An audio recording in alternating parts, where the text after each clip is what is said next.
1999년 1월 22일 나스닥에 한 회사가 상장합니다. 상장가 12달러, 시가총액 6억 달러. 게임용 그래픽카드를 만드는 작은 회사였죠.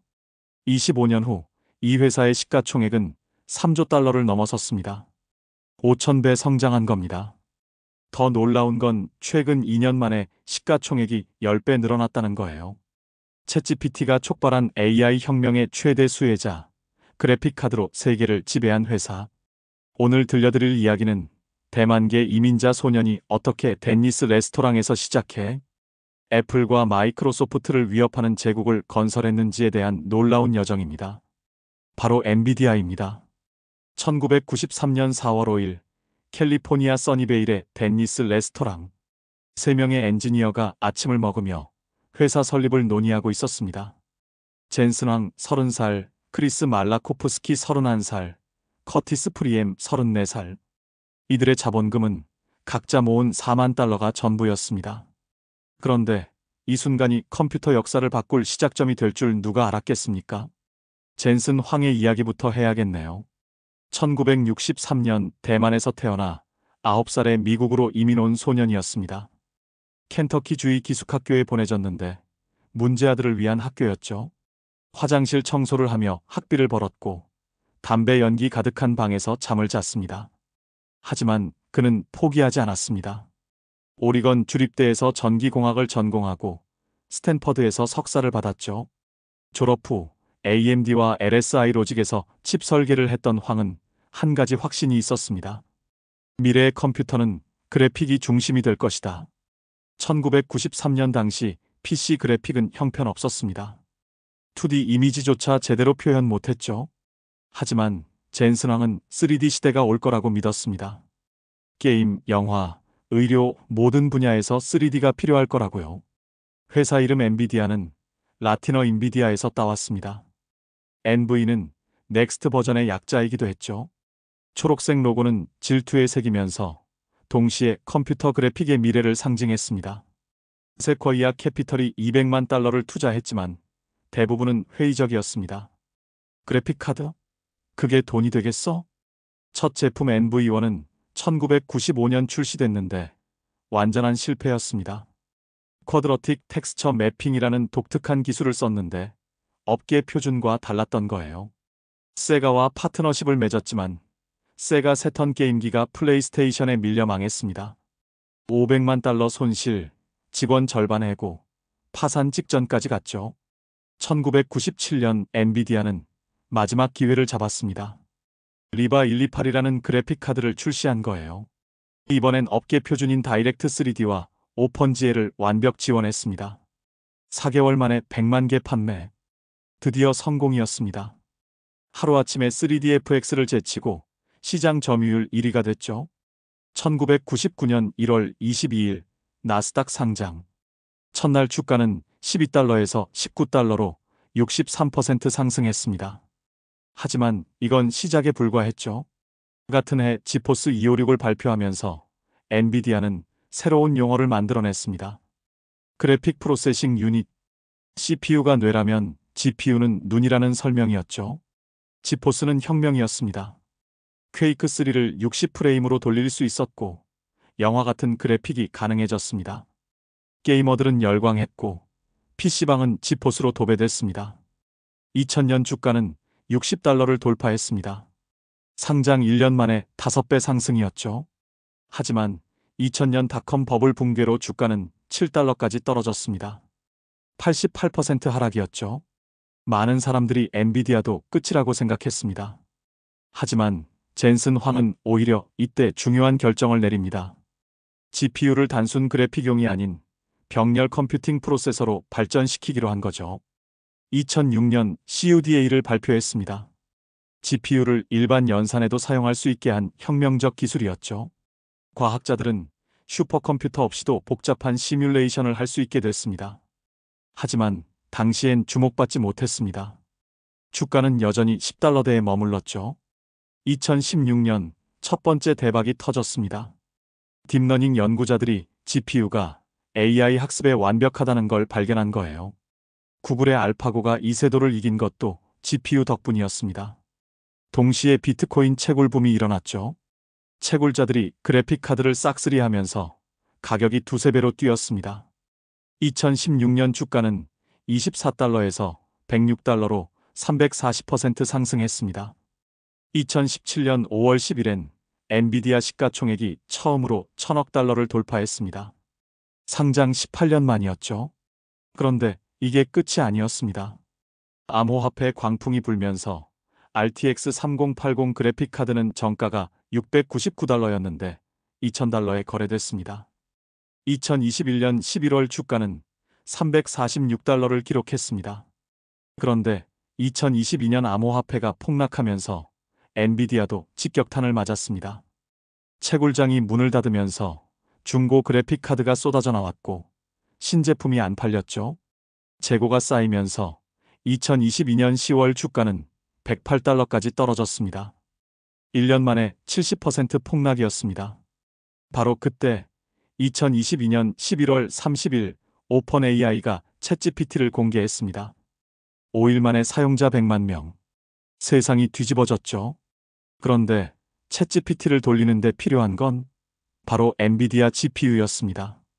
A100, H100 같은 데이터 센터용 칩 없이는 대규모 언어 모델 학습이 불가능했던 거죠.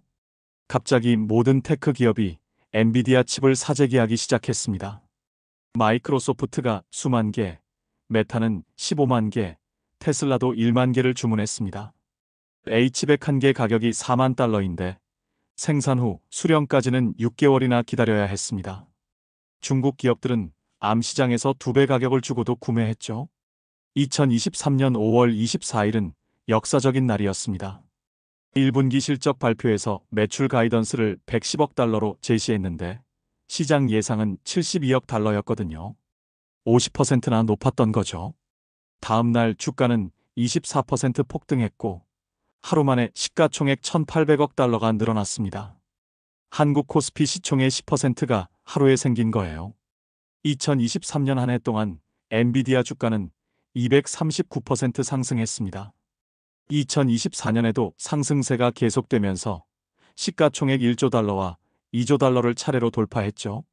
2024년 6월엔 잠시 3조 4천억 달러를 찍으며 마이크로소프트와 애플을 제치고 세계 1위 기업이 되기도 했습니다.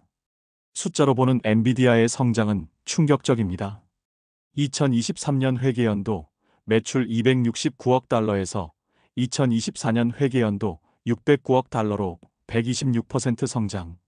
순이익은 43억 달러에서 298억 달러로 593% 증가.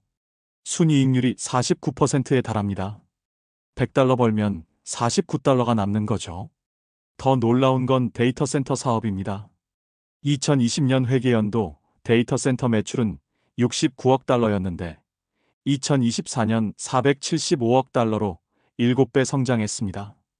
전체 매출의 78%가 AI 칩에서 나옵니다. 게임 그래픽 카드 회사가 AI 회사로 완전히 변신한 거죠. 엔비디아의 지속 가능한 경쟁 우위는 뭘까요? 첫째, CUDA 생태계입니다. 전 세계 AI 개발자 400만 명이 CUDA를 사용합니다. 15년간 쌓은 소프트웨어 스택을 다른 회사가 따라잡기는 거의 불가능합니다. 둘째, 기술 격차입니다. 최신 블랙웰 칩은 경쟁사보다 2-3년 앞서 있다고 평가받습니다. 공급 부족도 계속되고 있습니다. H100은 여전히 6개월 대기이고 2024년 발표된 블랙웰 GB200은 예약만 1년치가 쌓였습니다. 가격도 계속 올라서 GB200은 개당 7만 달러입니다. 그런데도 고객들은 줄을 섭니다. AI 경쟁에서 뒤처지면 회사가 망할 수 있으니까요. 젠슨 황의 경영 철학도 독특합니다. 우리 회사는 항상 파산 30일 전이다라는 위기의식을 강조합니다. 실제로 그는 지금도 새벽 5시에 출근해서 밤 10시까지 일합니다. 61살인데 은퇴 계획이 없다고 하죠. 검은 가죽 재킷이 트레이드마크인데 옷장에 똑같은 재킷이 수십 벌 있다고 합니다. 2024년 10대1 주식 분할을 실시했습니다. 1200달러였던 주가를 120달러로 만들어 개인 투자자들이 접근하기 쉽게 한 거죠. 분할 후에도 주가는 계속 올라 150달러를 넘어섰습니다.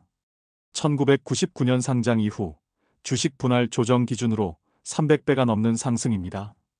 경쟁도 치열해지고 있습니다. AMD가 MI300X로 추격하고 있고 인텔도 가우디 3을 출시했습니다.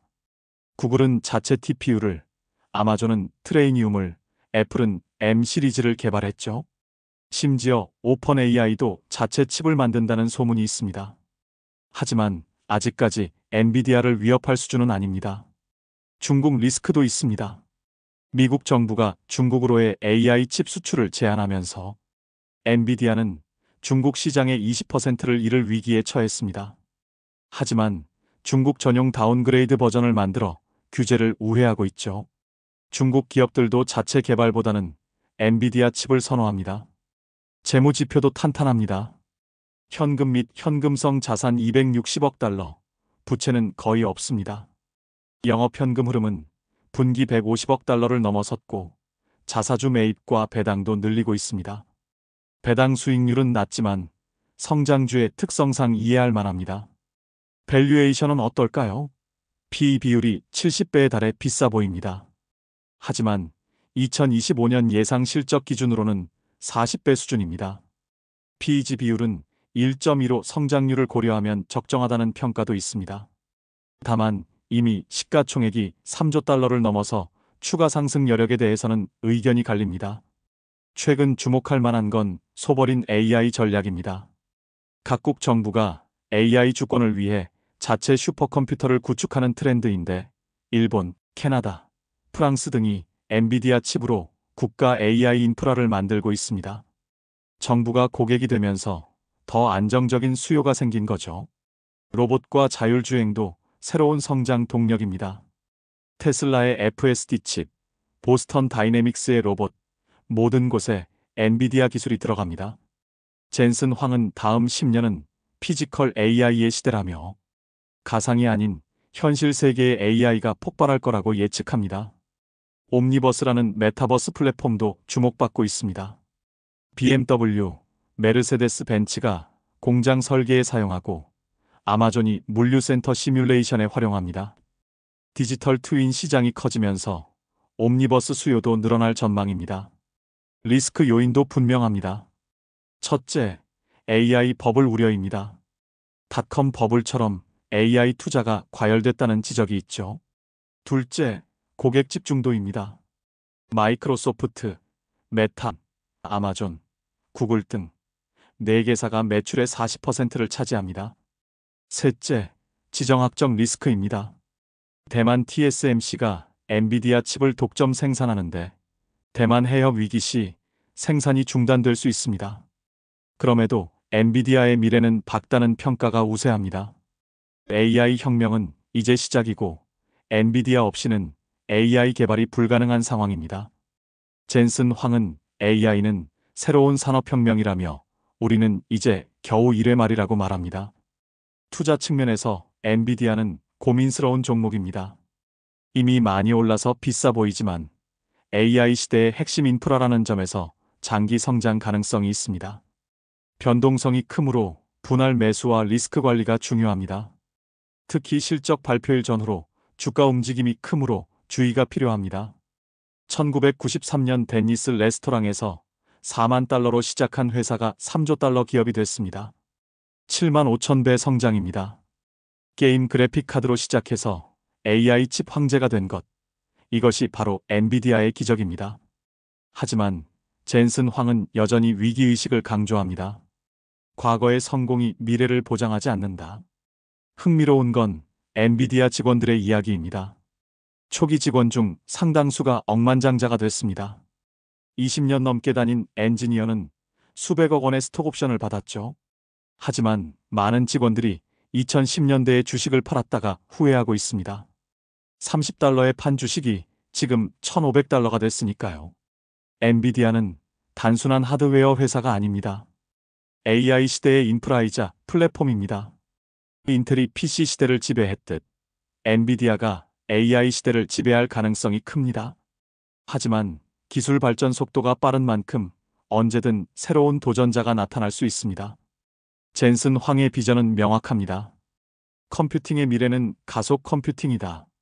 모든 데이터 센터가 AI 팩토리가 될 것이다. 이 비전이 현실이 된다면 엔비디아의 성장은 계속될 겁니다. 하지만 그 과정에서 많은 부침이 있을 거라는 점도 명심해야 합니다. 앞으로도 엔비디아는 계속해서 새로운 도전을 준비하고 있습니다. 양자 컴퓨팅, 시뮬레이션, 바이오 AI, 기후 예측 슈퍼컴퓨터 등 SF 영화 같은 프로젝트들입니다. 이것들이 성공한다면 또 한 번의 도약이 가능할 겁니다.